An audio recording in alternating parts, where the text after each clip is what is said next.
Assalamu alaikum everyone, you're watching Sami Speaks.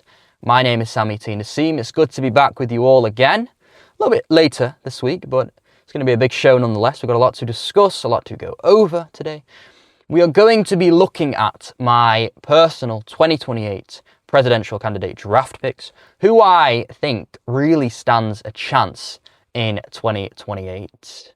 And you might be thinking, it's a little bit early to be speaking on this, but at the end of the day, we're seeing a lot of the potential candidates already making it clear that they may run through articles and such. So we're going to be looking at that, right? If they're going full steam ahead, why don't we go full steam ahead also? We are also going today to be looking at, this isn't really much of a story, but you will have saw that our slogan has been newly titled Islam First, right? And why is that? So I'm going to be going over the origins and the inspirations behind why Islam First has been chosen, because quite frankly, I'm seeing a lot of individuals who seem to be putting nationhood and nationality in the country in which they were born in above their religion and their faith. And at the end of the day, it is not our nationality that will intercede for us on the Day of Judgment, but it is our religion and our faith. So we will have a look at that. Our featured story today is the Warner Brothers bids, right? So Warner Brothers, a massive, massive company, is looking to be bought out by considerably smaller companies if we're looking at Paramount. But we're going to be getting into that. I might as well just jump in, right? So what is going on here? So Warner Brothers is a massive motion picture company, right?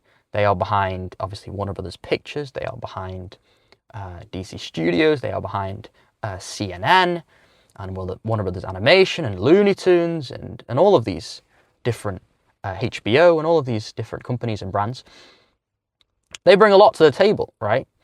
Now, there are companies that are looking to buy Warner Brothers, even countries as well. If you look at Saudi Arabia, I don't know the credibility to this report, but I heard that it's going to be, Warner Brothers is looking to sell to Saudi Arabia. Saudi Arabia putting $57 billion on the table and looking for a 98% share in the company, which is pretty much the entirety of the company. I don't know the truth to that, but I don't think that will go through, to be honest with you, because if we look at, although these bids, which we will get into on the three companies, are at this moment in time undisclosed, it's looking like they're in the realm of $70 billion. Obviously, Warner Brothers got merged with Discovery in April of 2022, and that was a $43 billion merger. So $43 billion, $57 billion, it's not too far out. Obviously, they'd go for the $70 billion anyway. So I don't think Saudi will be successful in that. And to be honest with you, I wouldn't want them to be, because I wouldn't really want Saudi Arabia to have their hands on something like Warner Brothers, because, come on, man. I mean, a lot of the things they are distributing, and even under the hands and the folds of Saudi Arabia, still, a lot of the things they'll be distributing are not halal. So, I mean, I don't think that suits Saudi, to be honest with you. But even so, there's been other Arab countries. I think the Arab Sovereign Wealth Fund, so multiple Gulf countries looking to acquire Warner Brothers, whether collectively or individually. But to be honest with you, I don't think those bids stand a chance. What bids do stand a chance? Three companies have come to the table. So we're going to look at all three of these companies. We might as well start with the one that probably stands the best chance, which is Paramount Skydance. Now, Paramount Skydance is a relatively new company, right? So Paramount Skydance, they merged both those companies, Paramount and Skydance, forming Paramount Skydance in August of 2025. Now, this merger it happened quite, it happened behind closed doors, frankly. And the reason why that is because Skydance is spearheaded and owned by David Ellison. David Ellison, the son of Larry Ellison. Larry Ellison, very buddy with Trump, very good friends with Trump. And obviously, he's allowed that to happen. And Trump has already said that out of all these bids, he wants Paramount to be the one that is successful, right?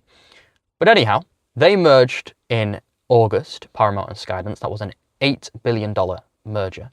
And now they're looking to, not even merge, they're looking to fully buy out Warner Brothers, right? And fold it all into one. Now this is a lot of companies all in one. I don't want to sound like a liberal, but like where's the competition at this point, right? We already had very little competition as it was. There's 5 major companies in Hollywood. They call them the Big Five. And obviously Warner Brothers was within that. Now they're going to be within Paramount. That's going to make just 4 companies. And it looks like companies are just buying out companies, right? We had Warner Brothers and Discovery, Paramount and Skydance, all individual companies, and now potentially becoming one massive company. So is this cartelization? Is this capitalism? Who knows? But anyhow, they are looking to buy out the entirety of the company, right? So David Ellison wants the entirety of Warner Brothers. That would include the studio. That would include the streaming division, so HBO Max, their streaming service. That would also include the cable subsidiary. So that would be CNN. So CNN is included within that. So CNN is a massive, obviously, news company. Paramount already owns CBS News, and Trump has said that a large reason to why he wants, I don't think he said this word for word, but there was a report that came out that if David Ellison's bid was to be successful, then he would remove some of the anchors on the CNN that Trump doesn't like. So you can see why Trump would want Paramount over the other 2. But Paramount wants to buy the entirety of the company, right? This is different. This differs to the other 2 companies who have put bids through. We've got Comcast, right? So Comcast, NBC Universal, of Universal Pictures. They are also looking to bid for Warner Brothers, right? So their bid is not for the entirety of the company. It's just for the studio and the streaming division, and it would not buy the cable. So therefore, another company would have to buy the cable. And obviously this would mean a lower bid, but to be honest with you, I don't really see this standing much chance. To be fair, business-wise, this would probably make the most sense, because what it would look like is that Universal would allow Warner Brothers to be an independent company within the fold of Comcast, of NBC Universal. Whereas with Paramount, I think they're really going to fold it all into one. So this would make the most sense. I tell you what would make the most sense is Netflix. Netflix has also come to the table, and they're looking to also acquire everything other than the cable, right? A bit like Universal, right? So this would be the worst for Hollywood, to be honest with you. I don't really care, but it would be the worst for Hollywood, because if we look at the theatrical business, the theatrical exhibition, Netflix would probably put all of the movies that Warner Brothers distribute straight on their, social streaming service platform. So it would be the worst, right? These are the 3 that have come to the table. Netflix, you're essentially losing out on the theatrical experience. You're losing out on a lot of money through that experience. But Netflix have got the money, right? Netflix have got a lot of money. And usually there's a lot of antitrust laws, right? There's usually a lot of antitrust laws, and you've even saw Elizabeth Warren, who is a senator in Massachusetts, who has said that this would do for the entertainment industry what Fox did for news, right? The Paramount Skydance deal would, because the Paramount Skydance is looking to be a very conservative company. Throwing Warner Brothers into that as well, you've essentially got a company as big as Disney, if not bigger, right? And they are obviously buddy-buddy with the Trump administration. They're going to be buddy-buddy with whoever is elected next. That could be a Republican, that could be a Democrat. We'll get into that shortly. But if it is a Republican, it's going to become even more conservative, right? Or it's going to become conservative for a longer period of time. What will happen? I think Paramount Skydance will happen. What would be the best scenario? I think NBC Universal. I think Comcast would be the best scenario. But even so, it's going to be difficult for this bid to go through, because, like Elizabeth Warren said, there are antitrust laws to prevent these things from happening. But all in all, it's going to happen, right? It's going to happen. We've got a deal maker in charge in the United States. It's not like Biden, right? This guy wants deals to happen, right? This guy wants business to happen. So we will see what happens there. But what I will end on is the question of, what we're seeing here, right? And I spoke about this a couple of weeks ago on the show. TikTok, obviously, being a Chinese company, the parent company being ByteDance, and now is an American company, right? And is owned primarily by either,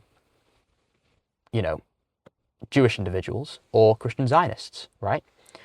And TikTok was Chinese, and now I think it's 6 of the 7 seats are American, right? 6 of the 7 seats are American, and China having less than 20% share in their own company. And obviously Larry Ellison is on that board. He now has a massive share in TikTok.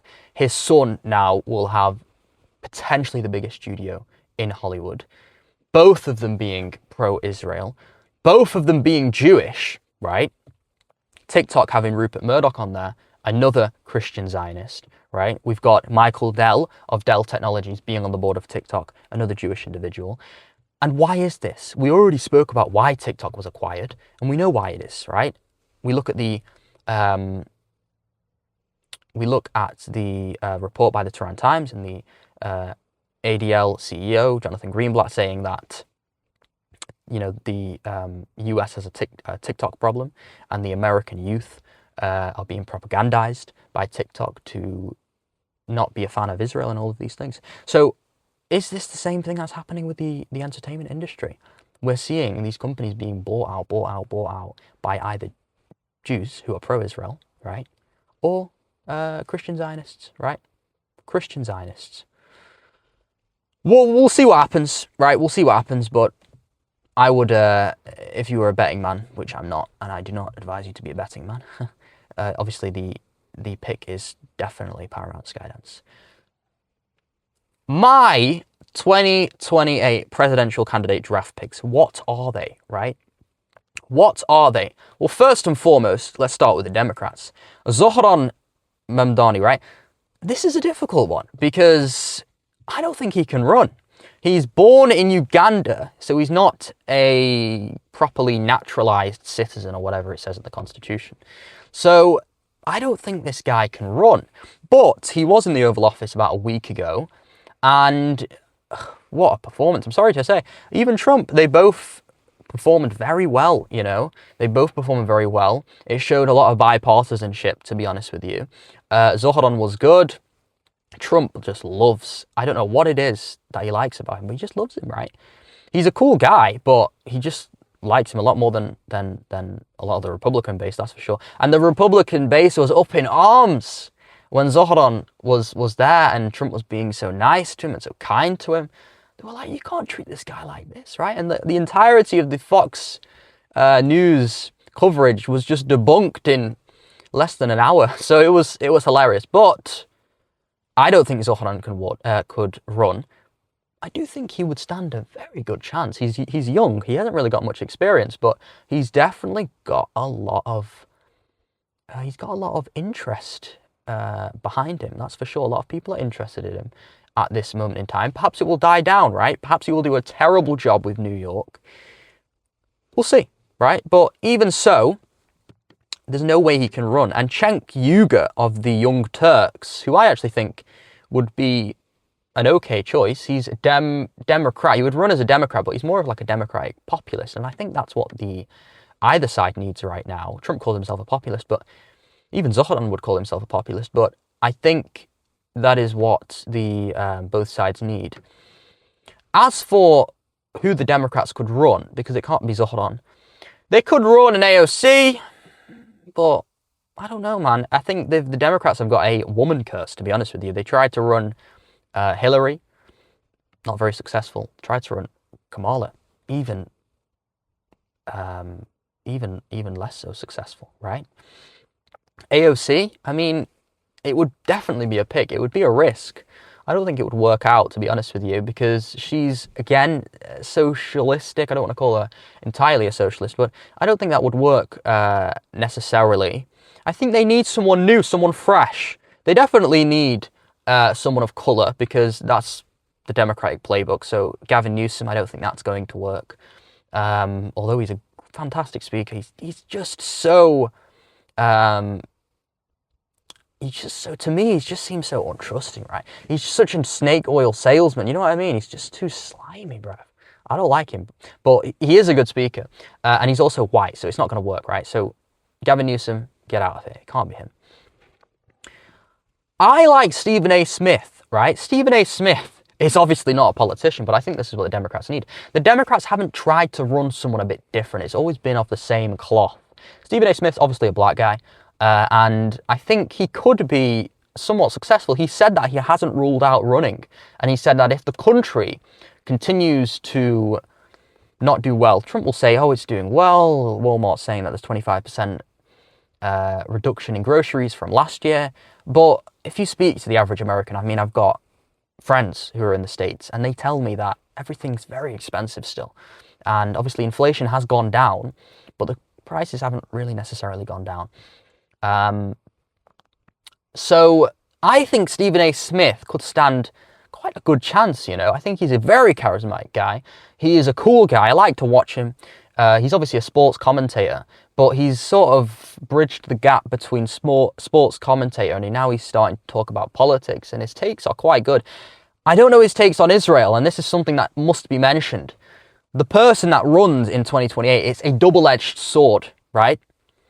On one side, nobody wants to vote in a pro-Israel candidate, right? I've spoke about this before, but Israel has never been as hated as it is today, right? Never been as hated. So I couldn't see someone being pro-Israel, so pro-Israel, and they keep on talking about Israel like a Ted Cruz, and we'll get to the Republicans in a minute, or like a, who on the Democrats? Perhaps a Josh Shapiro, right? A Josh Shapiro, so pro-Israel, so much advocating for Israel. I couldn't see this happening. But then also on the other side, that's who carries the money, right? The people that carry the money are the Christian Zionists, are the Jewish individuals, are those of AIPAC, right? So I don't know where this could go, because I want to say that they can't be pro-Israel, but then the money needs to be behind them. Now, I think Trump served as somewhere in the middle where the money was definitely behind him, but then he didn't speak too much about Israel. He was also speaking to the Muslims of Michigan and saying that he's going to get this war over. It took him 10 months and it's still not over. That's another conversation. But that's the Democrats. I like Stephen A. Smith. One thing is for sure, and I will say this now, I have very little faith in the Republicans, and I think a Democrat will win in 2028. I think it will be a Democratic populist. I think it will be a Democrat not too, because a lot of people are saying, well, you've got the Bernies, you've got the AOC, you've got the Zohran. The left is moving further to the left. No. When it comes to 2028, you're going to have a central leftist figure, a Democratic populist. They will win, and they will beat out the Republicans, because who has the Republicans got, frankly? I'm sorry to say, I don't think they've got many. J.D. Vance, right now, is able to hang off the coattails of Donald Trump. He will not be able to do that in 2028. He said that he will speak to Trump after the midterms, which I think the Republicans will also do terribly in. And he will discuss whether he will run in the midterms. But I don't think he will stand much of a chance. Now, he has got a lot of money behind him. He is known as Peter Thiel's little science experiment, right? So he is known as someone who, you know, his backing is not of what the public, the common man, would prefer, to be honest with you. And he tries to act like that, but at the end of the day, he went to Yale. I don't believe he grew up privileged, but he's had a very privileged life as a middle-aged man, and he's very young still. I think he will run, and I think he could even become the nominee, but I don't think he will win, right? He could become the nominee. I think Rubio could come as VP. But if this is what the Republicans have to offer, J.D. Vance, Marco Rubio, Ted Cruz, I can't see this Republican Party. The Republican Party needs to move in the direction of America first. And what it seems like, and we'll get into America First in a minute, because I have my grievances with it also, but if we're talking solely in politics, they need to move in the direction of America First. And Ted Cruz, for instance, he's also said that he would like to run. you ain't standing any chance, my friend. I'm sorry to say, you are not standing a chance, because this is an individual, Ted Cruz, who has gone, I think the first statement, one of the first statements he said when he was sworn into office, or he was making remarks on his promises when he was sworn into office as a senator, I think he is that his first priority is to defend and protect the state of Israel. His first priority. So you're essentially saying Israel first, right? In America. And this is why none of these slogans work, because we've got an individual like Ted Cruz. He said, oh yeah, maybe I'll run. You ran in 2016 and you got defeated, my friend. You got destroyed by Trump, right? And I'm sorry to you, you have no backbone, because then Trump, what? He insulted your wife, and then you go and be buddy-buddy with Trump, right? So this is an individual who does not have much going for him. He will not succeed. And then who else? As for who else the Republicans have, they have Marco Rubio, little Marco, as Trump would say, right? Who got, again, destroyed in 2016, right, by Trump. So I think you need someone akin to Trump. We're never going to have a Trump again. Like I said at the start, Trump has been at the center stage, at the epicenter of 3 elections now. 2 of them he's been successful in, and 1 not so successful. But you can't, obviously Trump isn't going to be here, right? So I don't know what JD's going to do. I don't know what Rubio's going to do. Marjorie Taylor Greene is someone who has just dropped out of being a representative, right, in the House. So potentially she's looking to run in 2028. But even she, man, I mean, she's a bit too rough around the edges. Yes, she's anti-Israel, but I don't know, man. I couldn't see her doing much of anything. And imagine her, the race to 270 with Marjorie Taylor Greene. It's not happening. You know what I mean? I don't know who it's going to be. On the Republicans, it might be a Vance. It might be a Vance with a Rubio VP. And he might be up against a Democratic populist. And if the US is anything like it is today, right, then I don't think the Republicans stand much of a chance. And I could see, and I will say now, I think the Democrats will take it. I think the Democrats will take it. Islam first is our slogan. Why is Islam first our slogan? And I'm going to bring you back to a video I remember watching quite some time ago, perhaps a year ago, something like that. It was quite some time ago. And it was Nick Fuentes and Sneeko, right? So Nick Fuentes and Sneeko, I think they were on a stream of some sorts, and they were talking with one another. They were, obviously, they're friends, good friends. So they were having a lot of points of agreement. And then I remember Sneeko asked Nick Fuentes, why is it that in your bio, right, your Twitter bio, your Twitter description, why is it that it says America first, then Christ is king? Why not the other way around? Why not Christ is king, then America first? You know what? That stuck with me, right? That stuck with me. And obviously we've just created this show, Sami Speaks. And I've been thinking, what should our central message be? What should be at the epicenter, at the forefront of our show? And I've thought about it, and I think when we're seeing a society, right, and this goes for many different parts of the world. Obviously, this goes for America, because Nick Fuentes is one guy. We've got Trump, who claims to be America first. I would contest that, frankly. But he claims to be America first. And you've got other individuals who claim to be America first.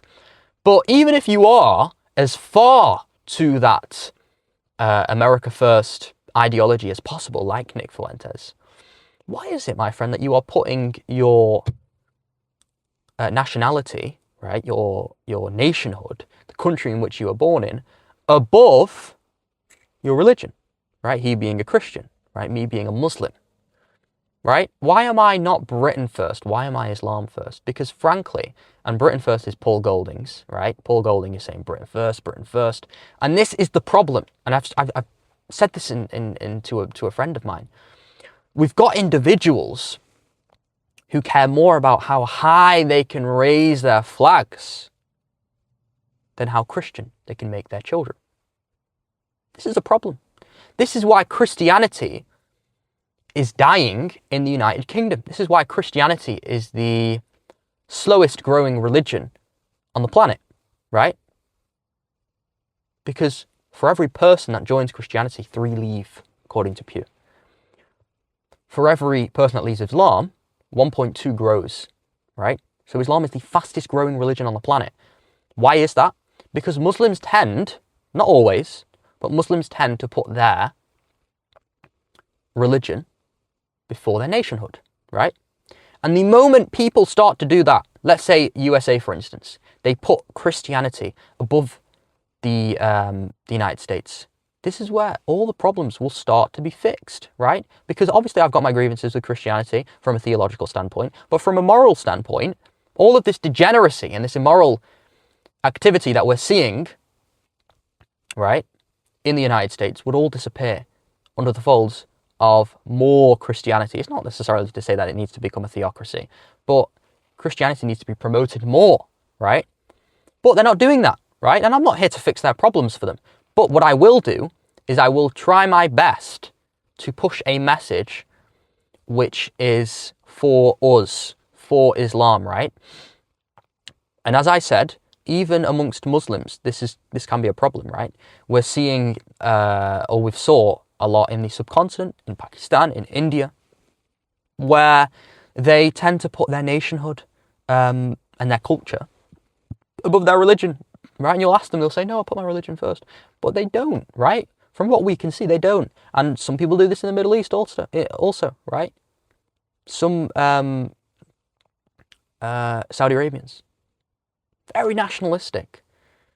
What it can't go is it can't go to the point where we are putting our nation and our nationality above our religion. And that's the central point that I want to make through this slogan. Islam first, not America first, not Britain first, certainly not Israel first, because we're seeing individuals in the United States saying Israel first, or to the effect of, like I just mentioned with Ted Cruz saying that his main priority is to defend and protect and preserve the state of Israel. You are in the United States. You are in the United States and you're saying Israel first. And you think you're going to even stand a chance. You lost in 2016. What's going to happen now? What do you think? What difference do you think is going to happen now that Trump isn't involved? You think there's going to be any difference? You're going to fail. If any of you guys think that a person like Ted Cruz, and this is like I said, you put America first, you put Israel first, you put Britain first, it's not going to work, right? None of that will intercede for us on the day of judgment, whatever you believe in.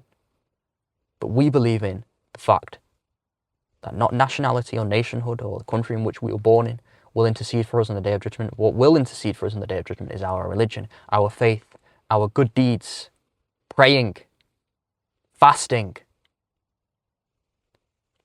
giving alms to the poor, all of these things. Right? That's not necessarily to say you shouldn't, obviously you should respect the country in which you were born in. But we're seeing individuals, like I said, with this Sneeko and Nick Fuentes clip, right? Where Sneeko asked him this question. And I couldn't remember his response, but it hasn't changed. I don't think it's changed. So he's still of this opinion that nationality and nation and America, this is first, not Christianity. Why are you not Christianity first, right? Why are you not Christianity first? Because if you were to be this would solve your problems, the problems your country is facing, the degeneracy, the immoral activity, right? And they say, oh, we want to go back to the old times, right? We want to go back to the old times.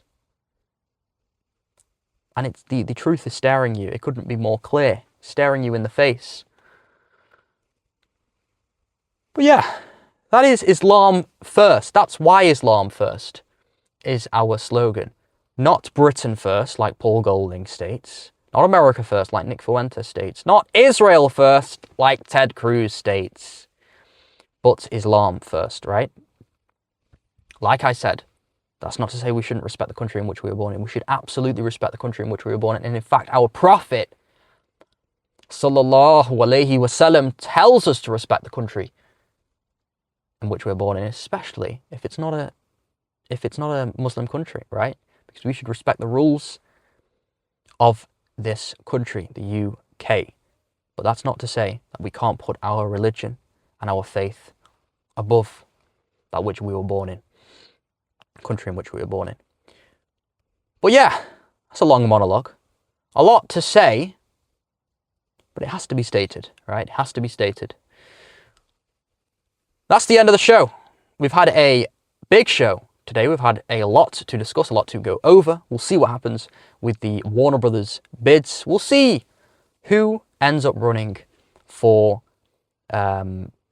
president on both sides. But what I will say is that I don't think a Republican will win, right? The sun is killing me. Even so, it's been fantastic. It's been great. Remember, Islam first. Assalamu alaikum wa rahmatullahi wa barakatuh.